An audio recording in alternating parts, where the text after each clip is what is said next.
자, 마지막 토픽으로 바이너리 믹스처, 다양한 혼합물들에 있어가지고 응축이 발생할 때의 열 전달 개수 혹은 열량을 계산하는 방법인데요.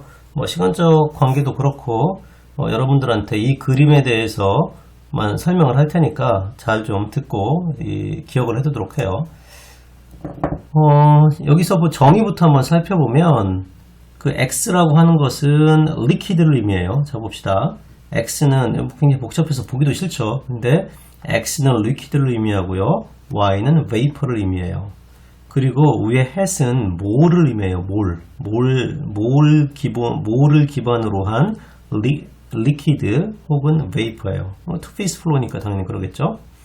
그 다음에 이 1이라고 하는 것은 뭐냐면 more volatile component, 그러니까 바이너리니까 두 개의 작동 유체가 섞여 있는데요. 그 중에서 보다 증발이 쉽게 잘 되는 그런 컴포넌트를 1이라고 표현했어요. 그리고 0은 뭐를 의미하냐면 그 옆에 0이 있는데요. 0은 입구를 의미해요. 0은 입구를 의미하고요. 그 다음에 여기 보면은 또 B도 있어요. 밑에 B가 있는데 B는 뭐를 의미하냐면 벌크를 의미해요. 벌크. 이제 이 월크라고 하는 것은 어떤 특정한 지역을 위치하는 게 아니라 전체적인 평균값을 말한다고 생각하면 돼요. 그래서 B는 월크를 의미해요. 또 보면 CC라는 값이 있는데 이 CC는 뭐냐면 첨자로 CC는 뭐냐면 condensation complete이에요. 그래서 condensation이 완료됐다라는 상태를 나타내는 게 CC고요. 또 I라는 게 있어요. I라고 하는 것은 인터페이스를 의미해요. 이 그림에서 보듯이 인터페이스, 이걸 I를 의미해죠. 자, 그리고 이 위에 라인은 뭐냐면 듀 포인트예요. 듀 포인트. 그리고 아래 라인은 버블 포인트를 의미해요. 듀 포인트, 버블 포인트. 그리고 압력은 일정해요. 압력은 일정합니다. 그래서 만약에 압력이 일정한 상태에서 온도가 점점점 낮아진다. 물론 자, 그래서 지금 여기는 동일 압력 상태예요. 동일 압력 상태인데 pH 다이어그램을 보면 이렇게 돼 있죠. pH 다이어그램 이렇게 돼 있고요. 동일한 압력 상태에서 온도가 높죠. 동일한 압력 상태에서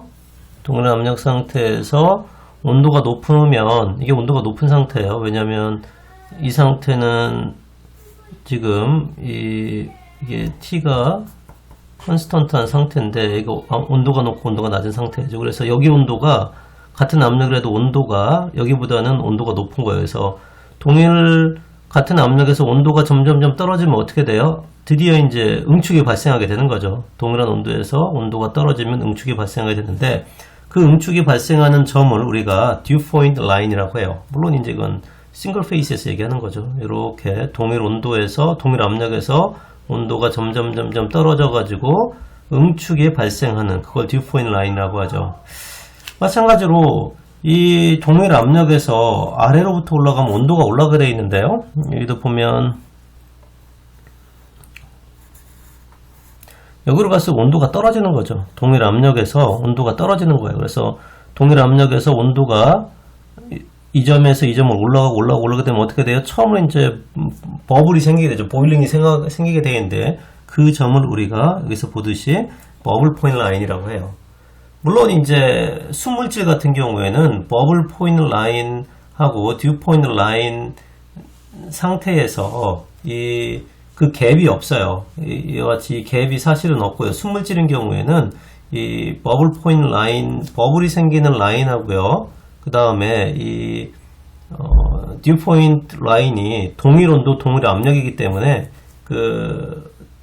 온도가 동일하고 압력 동일하기 때문에 이와 같은 온도 범위를 가지고 있지는 않은데 이와 같은 혼합물 같은 경우에는 먼저 끓는 물질이 있고요. 나중에 끓는 물질이 있기 때문에 보는 바와 같이 동일 압력에서 온도가 점점 낮아지면 응축이 발생할 때는 점점 온도가 이렇게 떨어지게 돼요. 응축이 떨어져 가지고 이 컨덴세이션 컴플리트 될 때의 온도는 상당히 이제 갭을 나타내게 되어 있고요.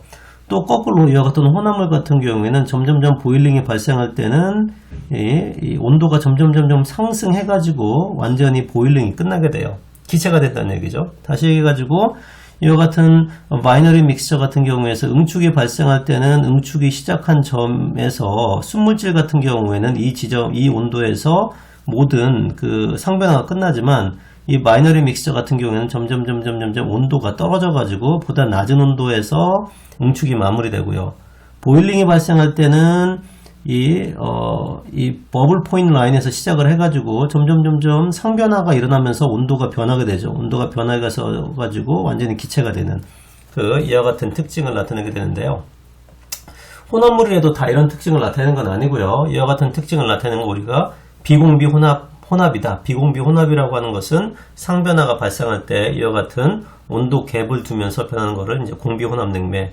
또 어떤 특정한 그 혼합물의 성분 딱 조건 하나가 있는데요. 그 성분 조건에서는 이 순물질처럼 행동을 해요. 이제 그런 경우에는 버블 포인트 라인하고 듀 포인트 라인이 하나가 돼서 그 순물질처럼 행동하는 그런 특징을 보이고 있습니다. 자, 그럼 이제 여러분들이 방금 이 그림에 대한 부분은 대부분 다 설명을 했어요. 그래서 이 P가 일정한 경우에, 압력이 일정한 경우에 이 온도 변화를 가지면서, 온도 차이를 가지면서 증발이나 응축이 발생하는 이런 혼합물의 특징을 이제 살펴봤고요. 여기 보면 이제 기호를 알겠죠, 여러분들? 그 T0는 이 듀 포인트 라인에서 바로 이제 입구죠. 여기서 보면 입구인데요. 이 응축이 시작 바로 전에 있어서의 시점을 제로로 나타내고 있고요. 1은 뭐라고 그랬어요? 모어 볼레타일한 물질, 보다 더 잘 끓는 물질의 기체의 몰수, 이렇게 나타내는 거죠. 기체의 몰 양은 여기서 보면은 이 응축이 끝났을 때, 이 점이죠. 응축이 끝났을 때의 벌크한 모어 볼레타일한 그 리퀴드의 몰수랑 동일하다, 그런 거죠. 그래서 여기 몰수하고 이 몰수는 어떻게 표현이 가능하다? 이거는 이 시작점에 있어서의 모어 볼레타일한 작동 유체의 기체의 몰 분율하고요. 그 다음에 응축이 끝났을 때 벌크한 상태의 평균적인 모어 볼레타일한 리퀴드의 몰 분율은 서로 동일한 그런 값이 이제 되는 거, 이렇게 내려오는 거죠. 이 지점이 서로 이 지점은 이제 y hat 1 제로가 되는 거고요. 이 지점은 x hat 1b cc 이렇게 되는 거죠. 자, 그러면 이 지점은 뭐죠? 이 지점은 지금 x hat 1 제로로 이렇게 표현되어 있는데요. 입구에 있어서의, 여기가 지금 시작점이니까요. 입구에 있어서의 리퀴드의 몰 분율이에요. 몰 분율. 리퀴드의 몰 분율.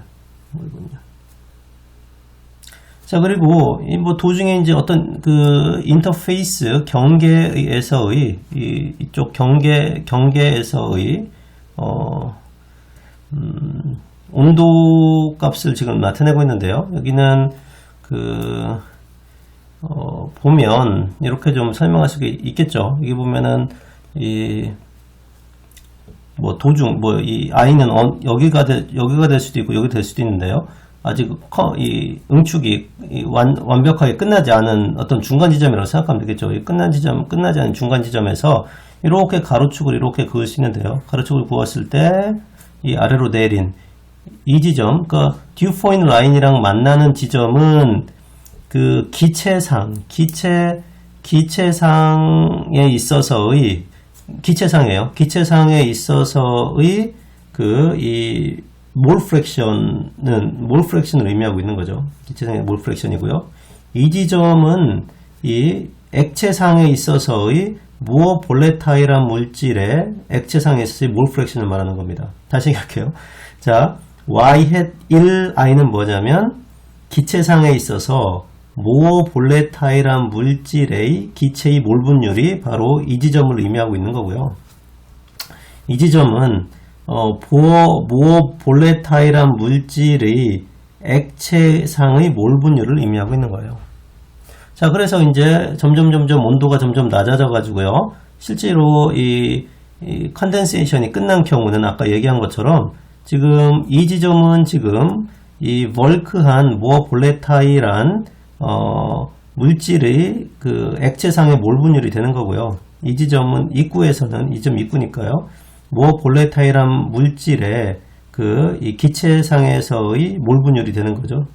뭐 볼레타일한 놈이 가지고 있는 기체상에서의 몰 분율, 그것들이 서로 같아지는 지점이 되는 거죠. 좀 설명하다 보니까 저거 좀 헷갈렸는데요. 어쨌거나 여기서 얘기하는 Y는 이 기체상에 있어서의, 물론 투페이스 플로우다 보니까 이 베이퍼에도 뭐가 있어요? 베이퍼에도 1이라고 하는 물질이 있고요. 그 다음에 0이라고 하는 물질이 있고요. 그쵸? 그 다음에 이 리퀴드, 여기 보면 0 이렇게 돼 있으니까요. 이건 아니네요. 뭐 볼레타일한 물질도 있고요. 그 다음에 레스 볼레타일한 물질이 베이퍼에다 섞여 있어요. 물론 리퀴드에도 뭐 볼레타일한 물질하고 레스 볼레타일한 물질이 다 섞여 있어요. 레스 볼레타일한 거를 2라고 하고 뭐 1이라고 하면 지금 얘는 뭐를 의미한다는 거죠? 이 기체상에서, 이 베이퍼 기체상에서 포함되어 있는 모아 볼레타일한 작동 유체의 몰 분율. X는 뭐라고요? 액체상, 여기 액체죠. 액체상에 있어서 모아 볼레타일한 물질의 몰 분율. 액체도 당연히 액체상에도 1하고 2 두 개의 혼합물로 되어 있으니까 이 액체상에서 뭐 볼레타일한 물질이 포함하고 있는 몰 분율을 의미하는 게 바로 1 그렇게 되어 있습니다. 이거 계속 설명해봤자 여러분들 다 헷갈릴 것 같은데 어쨌든 내가 설명한 부분 반복해서 한번 들어보도록 해요.